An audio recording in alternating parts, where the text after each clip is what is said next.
Olá a todos, daremos início então ao nosso curso de Física 3, que é um curso ligado ao eletromagnetismo, onde nós faremos um estudo separado, começando com a parte de eletricidade, onde ali nós vamos dividir em eletrostática e eletrodinâmica, seguido dos tópicos de magnetismo, para só então unir essas duas ciências, eletricidade e magnetismo, compondo o que a gente conhece como eletromagnetismo. Tá ok? No entanto, os nossos primeiros tópicos aqui serão basicamente uma revisão do que vocês viram no ensino médio, né? Esse primeiro tópico, de carga elétrica, com certeza será uma revisão e parte do segundo tópico também será, ok? Então, tá aqui o primeiro tópico, carga elétrica. Toda essa conversa começa lá com os antigos gregos, onde eles tinham conhecimento que se eles pegassem aquele pedaço de seiva fossilizada, que hoje é conhecido como âmbar, e friccionasse esse âmbar, era possível atrair fragmentos de palha.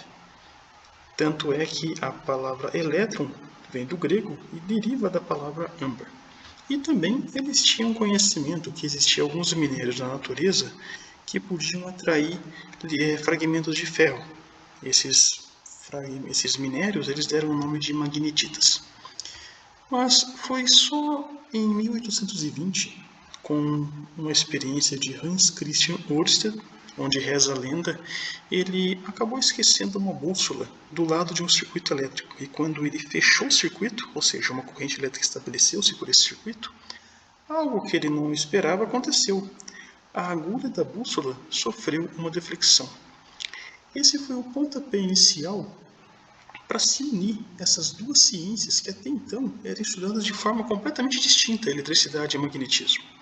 E depois, anos mais tarde, com James Clerk Maxwell, ele deu todo um formalismo teórico ao eletromagnetismo, claro, através da contribuição de diversos outros pesquisadores. Tá ok?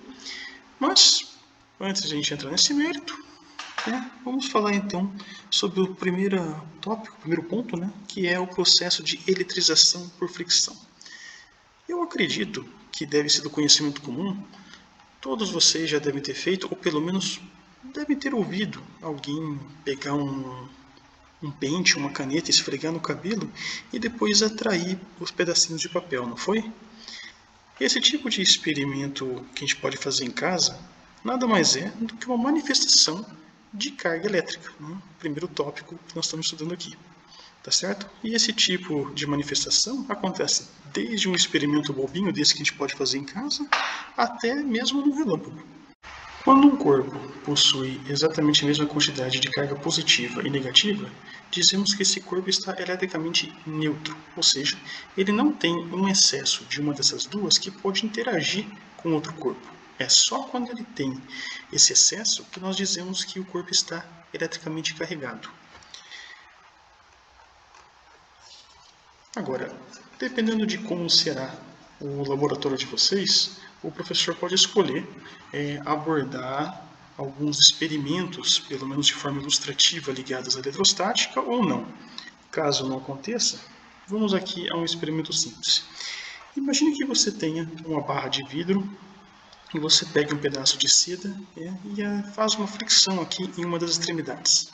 O que vai acontecer é que essa barra vai ficar positivamente carregada. Se você fazer a mesma coisa com uma outra barra de vidro e aproximar essa barra da primeira, o que vai acontecer? Carga positiva e carga positiva, você vai ter uma repulsão eletrostática, tá certo? Isso tudo devido a esse processo de eletrização por fricção. Ok? Por outro lado, se você manter aqui a barra de vidro, agora pegar uma barra de plástico e pegar uma tira de couro e também efetuar uma fricção aqui em uma das extremidades, o que vai acontecer é que a barra de plástico vai ficar negativamente carregada. E nesse caso, você, quando aproximar a barra de plástico da barra de vidro, você terá uma atração eletrostática.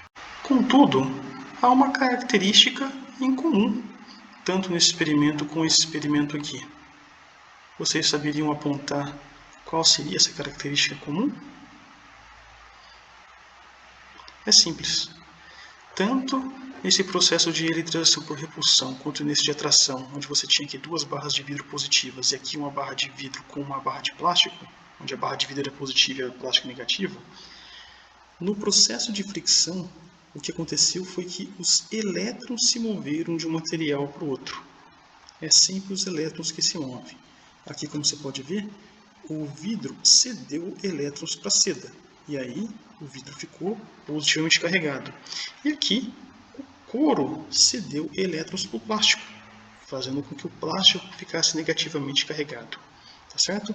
Essa denominação de carga positiva e carga negativa, a gente pode dizer que foi devido ao Benjamin Franklin por volta de 1740. Ele podia ter usado outro nome na época, mas achou apropriado usar o termo positivo e negativo, tá certo? Só para reforçar, né, o óbvio aqui, cargas iguais se repelem, cargas opostas se atraem, tá certo? Temos outros materiais aqui que nós vamos discutir, que são os condutores e isolantes. Esses dois materiais, basicamente, são os tipos de materiais que nós vamos trabalhar aqui no nosso, digamos, universo de Física 3, tá certo? Materiais cujas cargas negativas podem se mover livremente são chamados de materiais condutores, como, por exemplo, temos aí os metais em geral. Agora, materiais que não possuem essas cargas livres, né, que podem se locomover livremente em seu meio, é chamado de isolante.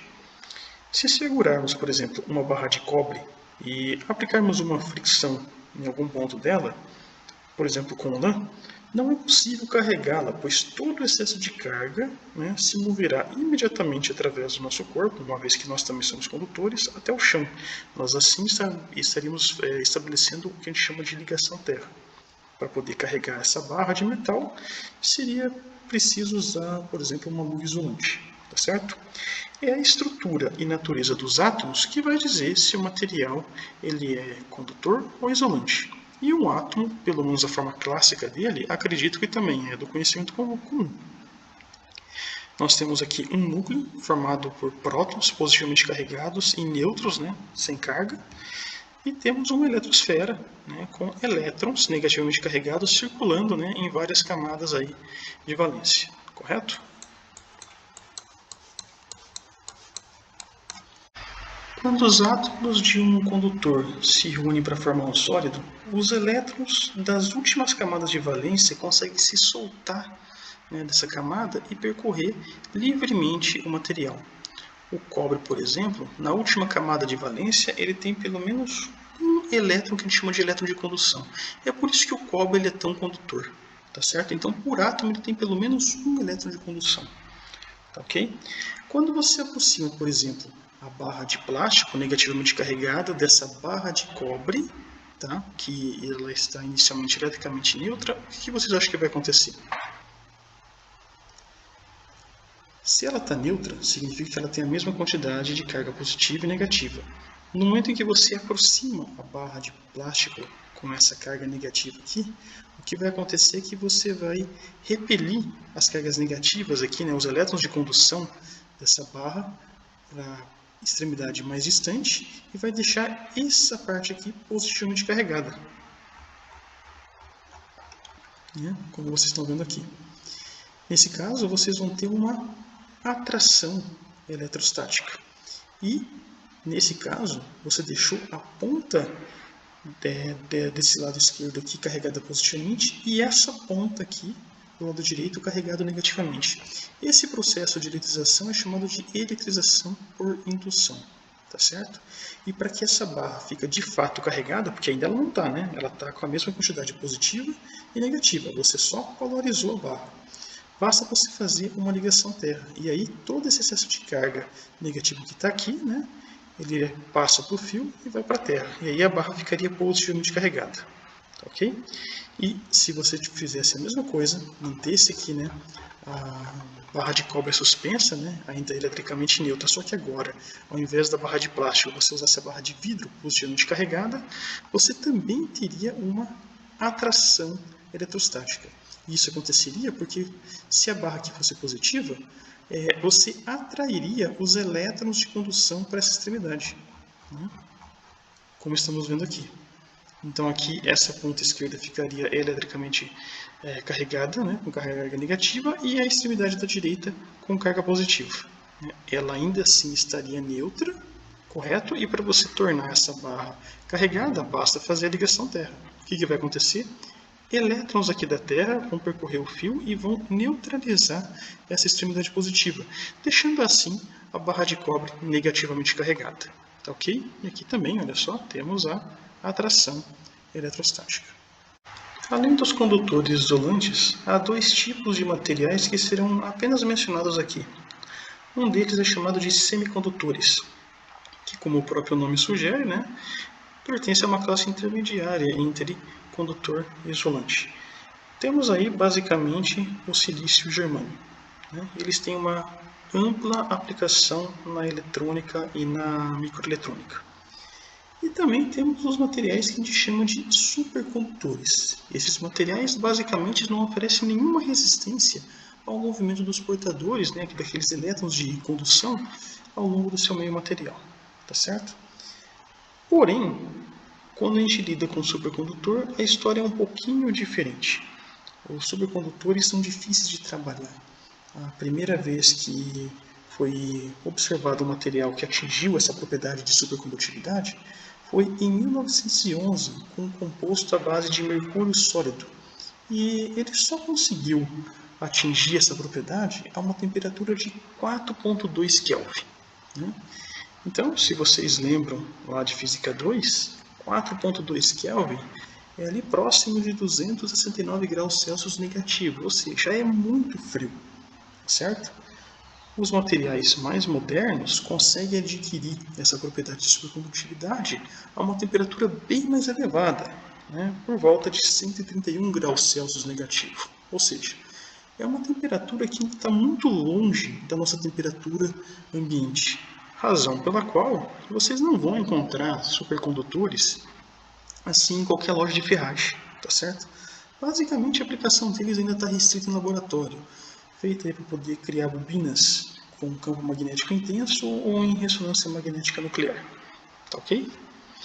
Agora, eu chamo a atenção de vocês para esses Fzinhos que vocês estão vendo aí nessas barras, tanto aqui no processo de eletrização por indução, quanto vocês viram também ali no processo de eletrização por fricção. Esse Fzinho que vocês estão vendo aí é a força eletrostática, que é devido à Lei de Coulomb, em homenagem a Charles Augustus Coulomb, em 1755. O que o Coulomb percebeu é que essas forças de interação entre as distribuições de carga, elas eram proporcionais, variavam, com o inverso do quadrado da distância. E também elas eram proporcionais ao produto das cargas que estavam interagindo. Tá, ok? E temos aqui uma expressão que eu acredito que é do conhecimento comum, uma expressão empírica que vocês devem ter visto lá no ensino médio, para a força eletrostática, escrita como K, onde K é a constante elétrica, vezes Q1, vezes Q2 sobre R quadrado. Tá, ok? Essa equação ela é parecida com uma que vocês já viram em Física 2, que no caso é a força gravitacional. Reparem na simetria que há entre essas duas equações. Tanto uma quanto a outra, ela é proporcional ao inverso do quadrado da distância. Vocês estão vendo aqui 1 sobre R quadrado e 1 sobre R quadrado. Tanto uma quanto a outra possui a sua constante de proporcionalidade correspondente. Para a força elétrica aqui nós temos a constante elétrica, para a força gravitacional a constante gravitacional. E tanto uma quanto a outra também é escrita em termos do produto de seus elementos. No caso da força elétrica temos o produto de cargas, da força gravitacional produto entre massas. Essa que eu falei é uma das palavras-chave do curso, simetria. Esse é o primeiro caso de simetria que nós estamos vendo e vocês vão reparar que ao longo do curso de Física 3 nós vamos ver muitos outros casos de simetria, tá certo? Mas há uma diferença marcante entre essas duas equações aqui, entre essas duas leis. Alguém saberia apontar qual é essa diferença, além, claro, do fato de uma ser elétrica e a outra gravitacional? Bom, a força eletrostática, a força elétrica, ela pode ser atrativa ou repulsiva, como vocês viram ali nos processos de eletrização. Já a força gravitacional é puramente atrativa. beleza? Agora nós temos aqui a definição de Coulomb, né, de carga elétrica. Um Coulomb é a quantidade de carga que atravessa, em 1 segundo, a seção reta de um fio percorrido por uma corrente de 1 ampere. Nessa leitura, vocês devem estar se perguntando: pô, professor, lá no prezinho eu me lembro de quando aprendi a definir corrente, eu aprendi como I igual a ΔQ por ΔT, ou seja, eu definia corrente através de carga. E aqui, a definição de carga está sendo escrita em termos de corrente. Bom, na verdade, no sistema internacional, ampere é uma unidade fundamental e não Coulomb. Se vocês lembram, nós temos 7 unidades fundamentais, né, para o sistema internacional. São elas: para a massa, nós temos o quilograma; para o comprimento, nós temos o metro; para o tempo, nós temos o segundo; para a temperatura, nós temos o Kelvin; para a quantidade de matéria, nós temos o mol; para a intensidade luminosa, nós temos candela; e agora, para a corrente elétrica, nós temos o ampere. Tá certo? E a partir desse ponto, nós vamos começar a escrever a expressão da lei de Coulomb dessa forma aqui. Ó. Então, Fe igual a 1 sobre 4πε0, Q1 vezes Q2 sobre R². Tá certo? Onde ε0 é conhecido como constante de permissividade elétrica. Pode ser que boa parte dos que estão assistindo esse vídeo, né, que só viram Física 3 no ensino médio, né, a parte de eletricidade no ensino médio, não devem ter visto nessa forma, devem ter visto só com um K, tá certo? A justificativa da gente começar a trabalhar agora com a força eletrostática escrita assim, em termos da constante de permissividade, é que esse termo aqui surge na necessidade de se dar uma unidade de medida para a carga elétrica. Certo? É esse termo que acaba tornando essa equação dimensionalmente correta para o sistema internacional. Tanto é verdade que no sistema CGS, né, no sistema gaussiano de unidades, não existe esse termo, não existe esse K aqui, ok? E a outra justificativa é que vocês vão reparar que, a partir de agora, muitas das outras equações que nós vamos trabalhar aqui, ligadas à eletricidade, são escritas em termos do ε0, e à medida que o tempo vai passando, a importância desse cara vai sendo revelada, tá certo? E o seu valor é 8,85 vezes 10 a menos 12 Coulomb quadrado por Newton metro quadrado. Um outro paralelo em comum entre a força elétrica e a força gravitacional é que tanto uma quanto a outra obedecem ao chamado princípio da superposição. E aqui, recapitulando o que significa esse princípio, imagine que você queira encontrar a força resultante sobre a carga 1 devido a todas essas outras cargas aqui. Como que seria feito? Não tem como fazer isso de forma direta. Então, nós precisamos calcular a interação entre a carga 1 e a carga 2 separadamente, depois entre a carga 1 e a 3, entre a carga 1 e a 4, entre a carga 1 e a 5, né? E depois somar, né, todas as contribuições, né, devido a todas as cargas que você está analisando, né, dessa forma. E aqui, nesse exemplo, nós temos o princípio da superposição para o caso discreto, uma vez que nós temos aqui, ó, como vocês podem ver, centros isolados de carga discretamente posicionados, né, no espaço. Tá certo? Então, a interação entre a carga 2 sobre a carga 1, a gente chama aqui, ó, de F12, mais a interação da carga 3 sobre a carga 1, F13, da carga 4 e assim por diante. Então, temos aí a soma agora de todas as interações, tá certo? Até F1N, que representa a quantidade de cargas que você está calculando. Essa aqui é o princípio da superposição para o caso discreto ligado à força, mas podemos escrevê-lo de uma forma mais compacta e do ponto de vista matemático mais elegante, através de somatória. Então, temos aí agora F1, que é igual a somatória que vai de 2 até N, né? Onde 2 aqui seria da próxima carga que vai interagir com 1, F1i. Está aí o princípio da superposição para o caso discreto ligado à força eletrostática. E um outro paralelo, né, que temos aí entre a força elétrica, né, ou eletrostática, com a gravitacional, é o teorema das esferas. Então, vamos aqui ao enunciado do primeiro teorema.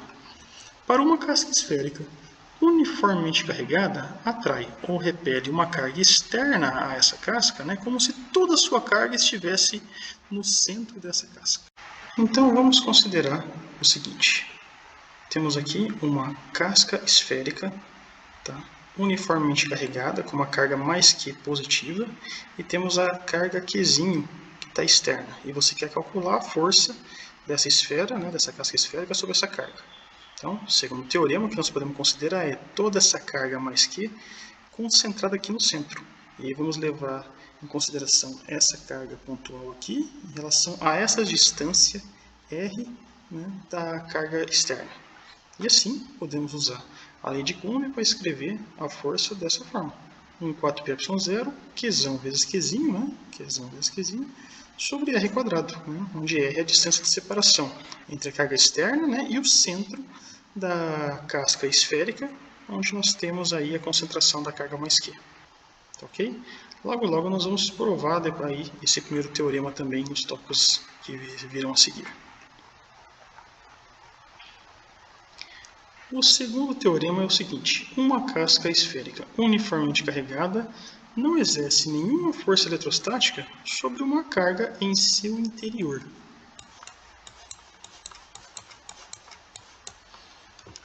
Se considerarmos a mesma casca que nós tínhamos visto ali, né, aquela casca positiva, né, uniformemente carregada, né, com carga positiva, se você colocar uma carga bem aqui no centro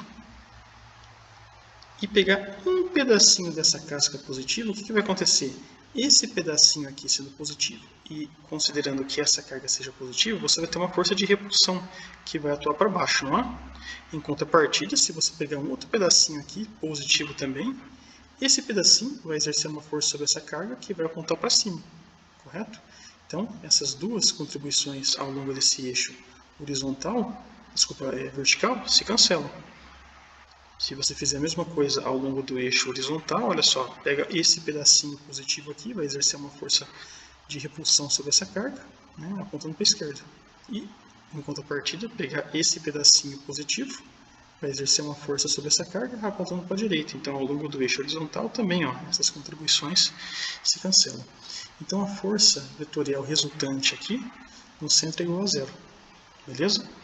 No entanto, o que aconteceria se, ao invés dessa carga estar no centro, está, por exemplo, deslocada, né, do centro e colocada nessa posição? A força resultante sobre essa carga também vai ser zero? A resposta é sim. Lembre que o teorema não está escrito, né, que a casca não vai exercer nenhuma força eletrostática sobre uma carga em seu centro. Aqui está escrito em seu interior, então em qualquer ponto dentro da casca. Tá? Isso acontece porque, imagine que você traça uma linha hipotética vertical aqui, passando por essa carga Qzinho, que nem fizemos aqui. Repara que, do lado esquerdo dessa linha, você tem uma grande quantidade de carga positiva em comparação com a do lado direito, não é? Porém, essa grande quantidade de carga aqui exerceria uma força grande. Mas olha só a distância de separação entre os pedacinhos que você pegar aqui até a carga interna. A distância é grande. Quanto maior a distância, menor a força. Então você teria aí uma força resultante média. Agora, olha para o lado direito. Aqui você teria pouca carga, né, em comparação com esse lado, exercendo força eletrostática razoavelmente pequena devido à quantidade de carga, mas olha a distância, né? Quanto menor a distância, maior a força. Então você também teria uma força média, vamos dizer assim, de repulsão dessa quantidade em relação a essa carga aqui. Tá certo? Então a força resultante vetorial nesse ponto também seria zero. Em qualquer ponto interno estaria sujeita a essa lei. Por isso a força resultante no interior da casca vai ser zero sempre. Tudo bem? E o terceiro teorema: qualquer excesso de carga presente em um condutor esférico irá se espalhar uniformemente pela superfície de forma imediata. Certo? Isso é devido à repulsão eletrostática. Se você conseguisse colocar 4 carguinhas ali, por exemplo, vamos pensar nas 4 carguinhas positivas, o que vai acontecer? Você vai ter uma repulsão entre essas cargas aqui e elas teriam que tender a se distanciar o mais longe possível uma da outra. Que ponto que seria esse? Na superfície da esfera. E uma vez lá na superfície, elas também tenderiam a ficar o mais longe possível uma da outra. Então, ficariam distribuídas de forma uniforme lá na superfície da esfera. Beleza? Tudo isso devido à repulsão eletrostática. Vamos considerar, então, agora um exemplo para reforçar esses conceitos. Imagine que nós temos agora 3 cargas elétricas nos vértices desse triângulo equilátero. E você tem interesse em determinar qual que é a força resultante sobre a carga 3, tá certo? As distâncias aqui entre as cargas é A. E as cargas têm o mesmo módulo e o mesmo sinal, né? Então, Q1 é igual a Q2, que é igual a Q3, que nós vamos chamar de Q, tá certo? Como que nós vamos encontrar, então, a força resultante sobre a carga 3? Como estamos trabalhando com o problema de forças, o primeiro passo é fazer um diagrama de força. E temos ele montado aqui.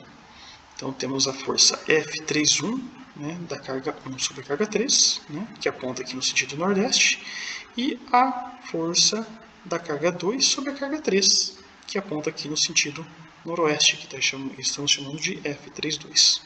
Beleza? Como é um triângulo equilátero, esse ângulo aqui é 60, né?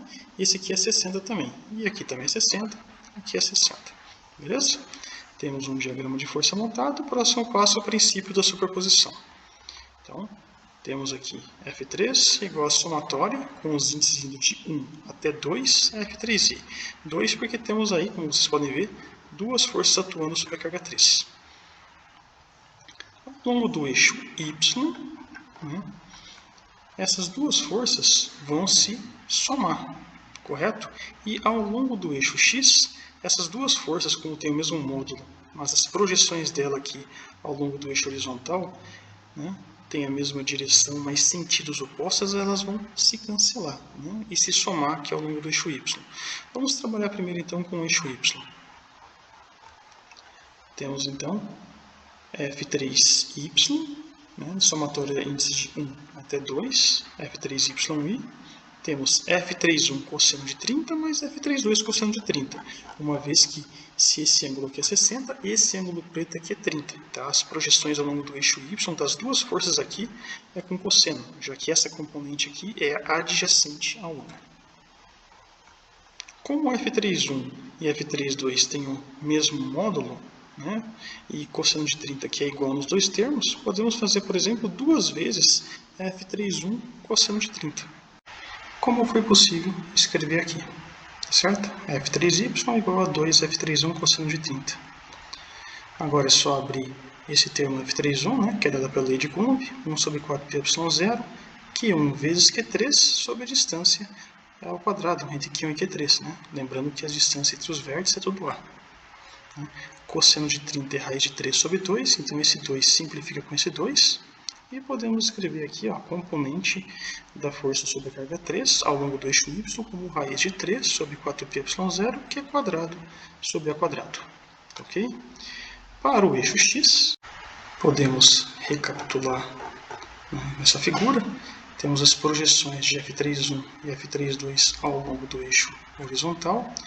Temos F31 cosseno de 60, apontando no sentido positivo do eixo X, e F32 cosseno de 60, apontando no sentido negativo do eixo X. Então aqui, usando o princípio da superposição, né, para o caso discreto, F3x, com os índices da somatória indo de 1 até 2, temos F31 cosseno de 60 menos F32 cosseno de 60. Esses dois termos simplificam e, como é de se saber, né, a contribuição ao longo do eixo X é zero. Escrevendo a forma vetorial da força, né, sobre a carga 3, temos a F3x e de x mais F3y e de y. Como nós acabamos de encontrar que o F3x é zero, esse termo aqui não contribui, e devemos substituir a componente F3y aqui, o que permite escrever a forma vetorial da força resultante sobre a carga 3. Tá ok? Então temos aí o módulo, né, direção e sentido. Vamos fazer agora um outro exemplo, só que agora com uma distribuição contínua de carga. E além disso, vamos imaginar Aqui, por exemplo, nós temos uma casca esférica de raio interno A e raio externo B, tá? E ela está com uma distribuição de carga não uniforme, variando como esse polinômio que vocês estão vendo aqui. Rho de R é igual a beta R quadrado. De beta é uma constante qualquer, beleza? E o Rho, nesse caso, é densidade volumétrica de carga. Né? Lá no prezinho, vocês aprenderam que o conceito de densidade volumétrica de massa era massa por volume. Para a densidade volumétrica de carga, carga por volume, tá certo? Não temos como encontrar a carga dessa esfera de forma direta, uma vez que agora a distribuição não é uniforme. Então, o que a gente precisa fazer? Pegar a forma mais fundamental da definição de densidade de carga, né, volumétrica, como estamos escrevendo aqui, Rho igual a dq dv, é uma equação diferencial de primeira ordem, né, e podemos separar as variáveis e, por integração, encontrar quem é a carga que o exercício está pedindo. Então, temos aqui a integral de dq e a integral de Rho dv. Tá? No caso da integral de dq, os limites de integração serão de 0 até a carga que você quer encontrar, que eu vou chamar de Qzão. Substitui a função da densidade volumétrica de carga aqui. Então, podemos escrever beta R quadrado dv. E se repararem bem, temos um problema, né? Duas variáveis dentro do integrando. A variável de integração v e a variável r. O beta é a constante que pode sair da integral. O que a gente precisa fazer nesse caso? Precisamos fazer uma mudança de variável de forma que seja possível relacionar o v com o r. E essa mudança é bem simples de fazer, uma vez que somos capazes de escrever volume em termos de raio. O volume da esfera é 4/3 de π r ao cubo. Tem um dv aqui, tem que aparecer um dv aqui. Então, deriva esse cara. dv igual a 4πr quadrado dr. Substituir esse dv aqui. E o nosso integrando agora fica assim. R quadrado, 4πr quadrado, dr. Os limites de integração, né, para a carga, já que nós queremos a carga da casca esférica, e agora a carga está sendo escrita em termos de R, os limites de integração serão de onde até onde. Pensando agora na variável R, o R tem que começar desse ponto e ir até esse ponto. Por isso que os limites de integração estão entre A e B. Tá certo? 4π é constante, posso tirar da integral. Então temos aqui 4π beta, integral de r a quarta dr, né? Uma vez que você fez aqui r quadrado vezes r quadrado, com os limites de integração de A até B. Essa integral aqui é trivial, né? Integral de r a quarta é r a quinta por 5, como está aqui. E aí basta substituir os limites de integração no resultado da integral. E assim a carga dessa casca esférica de raio interno A e raio externo B pode ser escrita como 4/5 de π beta vezes b a quinta menos a quinta. Ok? Maravilha. Então agora aqui na sequência, dando continuidade, temos o ponto a carga é quantizada. Ok? Bom, dizer que uma grandeza é quantizada significa que nós temos que dizer que essa grandeza é sempre escrita em termos de múltiplos inteiros de um determinado valor. Por isso que nós temos aqui Q igual a N vezes Z. Esse N é sempre um número inteiro. N igual a 1, ou 2, ou 3 e assim por diante. Nunca 1,5, 1,4, tá ok? Sempre em valores inteiros. E esse aqui é a chamada carga elétrica elementar, ou seja, a carga, toda a carga que vocês forem trabalhar é sempre múltiplos inteiros desse valor E aqui, tá? O menor valor possível já encontrado, que foi encontrado entre 1910 e 1913 por Robert Millikan. E o seu valor é 1,6 vezes 10 a menos 19 coulomb. Ok? Vamos fazer um exemplozinho agora para relacionar com a carga elementar. Fixar bem esses conceitos aí. Olha esse exemplo. A massa de uma moeda de cobre é 3,11 gramas. Sendo eletricamente neutra, ela contém quantidades iguais de cargas positivas e negativas. Então o exercício pede para você qual é o módulo Q da carga total positiva ou negativa dessa moeda. Tá ok? Então ele deu a vocês a massa da moeda, que é 3,11 gramas. Ele disse que a moeda é de cobre, então o exercício parte do princípio que você tem um livro e assim a tabela periódica para poder encontrar qual que é o número atômico do cobre, que no caso é 29. Ele também parte do princípio que você consegue encontrar a massa molar, né, do cobre, que é 63,5 gramas por mol. E também, se você está fazendo física 3, ele parte do princípio que você fez física 2 e sabe quem que é o Na, o número de Avogadro, que é 6,02 vezes 10 a 23 átomos por mol. Beleza? Com essas informações, ele quer que você encontre qual que é o módulo da carga total, positiva ou negativa da moeda. Por enquanto, o que nós conhecemos é essa equação, Q igual a N vezes Z. O E nós conhecemos, é a carga elementar, 1,6 vezes 10 a menos 19 coulomb. Agora, quem que seria o eninho para esse problema? O eninho para esse problema seria exatamente o número de elétrons ou o número de prótons, né, presentes na moeda. Só que esse eninho nós não conhecemos. O que a gente sabe é que por átomo nós temos 29 elétrons e 29 prótons. Então nós vamos abrir esse termo aqui dessa forma. E não vai ser o número de átomos vezes o número atômico, né?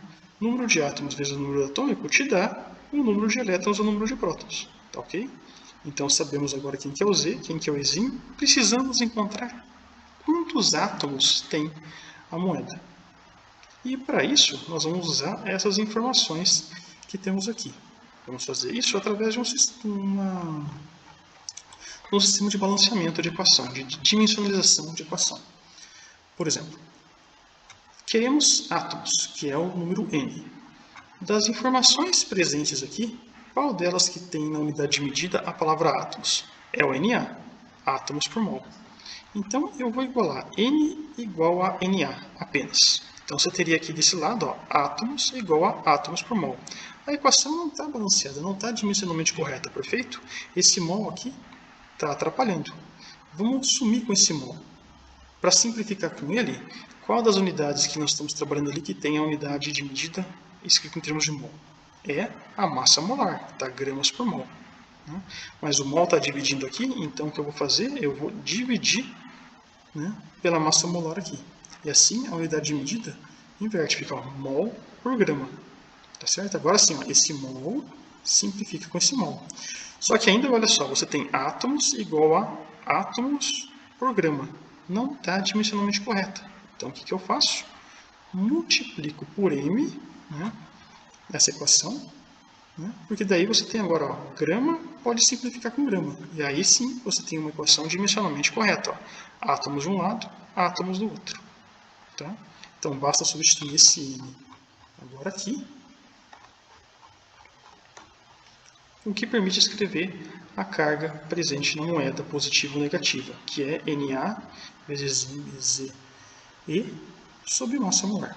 Tá, okay? Substituindo os valores numéricos aqui dentro, você consegue encontrar o valor da carga da moeda como 1,37 vezes 10 a 5 coulomb.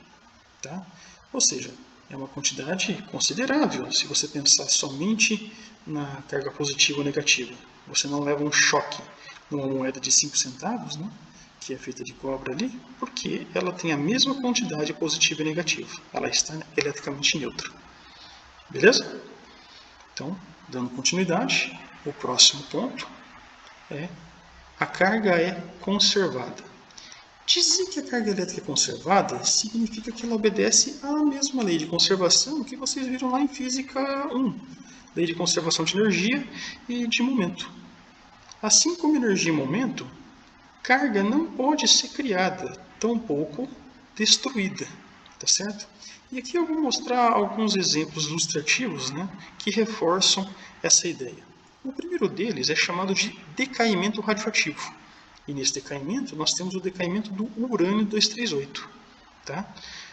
Nós temos um material que ele sofre um decaimento, nesse caso pode ser induzido ou pode ser simplesmente espontâneo, e ele se transforma em outros materiais, ó, o tório 234 mais hélio 4. De qualquer forma, antes do decaimento, o que nós temos? O urânio 238 com 92 elétrons.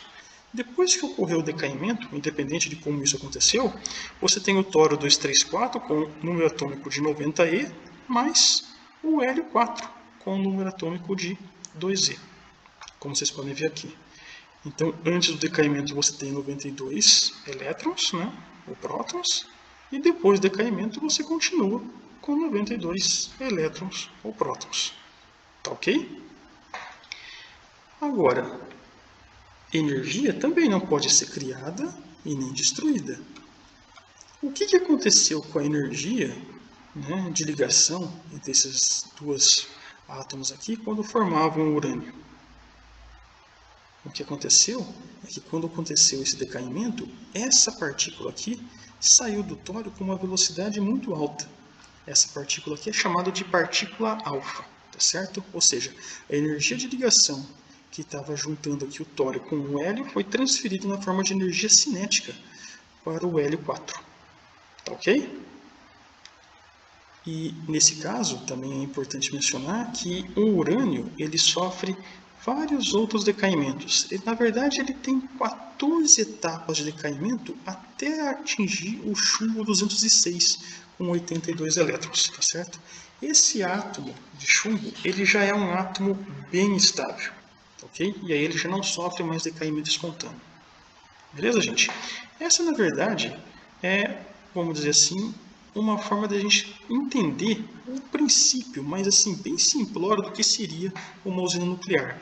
Além disso, o tório também sofre decaimento, né, como eu falei para vocês. Então aqui você tem uma partícula alfa, o decaimento do tório já vai com a partícula beta e assim por diante.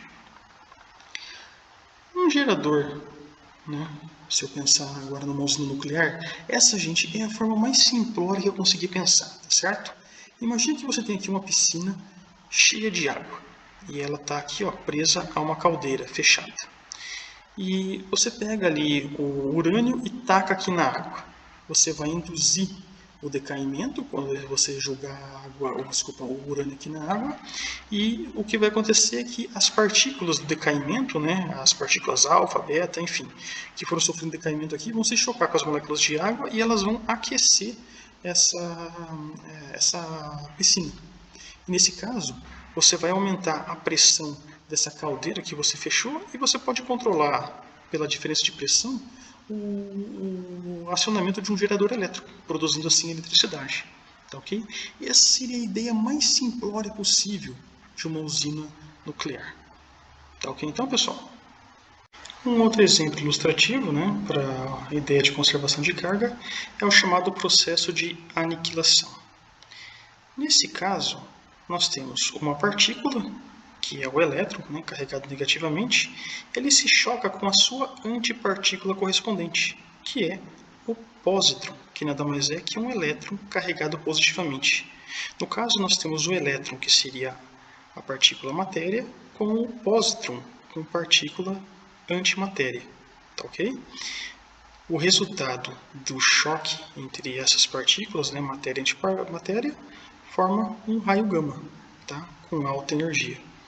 De qualquer forma, quando você tem aqui partícula mais antipartícula, o resultado é que você não tem partícula, que você não tem carga. Né? E depois que ocorreu a colisão entre elas, né, o choque entre elas, você também continua sem carga, uma vez que você tem aqui um feixe de raio gama. Entendeu? O processo inverso, tá, da aniquilação é chamado de produção de pares. E nesse caso, nós temos um raio gama que origina o par partícula-antipartícula, elétron e pósitron. Tá certo? De qualquer forma, nós temos aqui, antes da criação de pares, você não tem carga, já que você tem só um feixe de raio gama, e depois que ocorreu a criação do par elétron-pósitron, você tem a criação da partícula com a sua antipartícula, né, da matéria com a sua antimatéria. Então, também, o resultado aqui, né, a resultante é sem carga. Tá? No caso da produção de pares, ele já ocorre, por exemplo, quando um fóton, né, de raio gama, com uma energia superior a pelo menos 2 vezes a energia de repouso do elétron, que isso dá em torno de 1,02 MeV, quando ele se choca com o núcleo do átomo de chumbo, né, aparece, né, a criação aqui desse par pósitron, elétron, né? Matéria, antimatéria. A primeira vez que isso foi observado foi em 1933, tá ok? Essa palavra antimatéria é um termo que tem ficado cada vez mais comum no nosso dia a dia.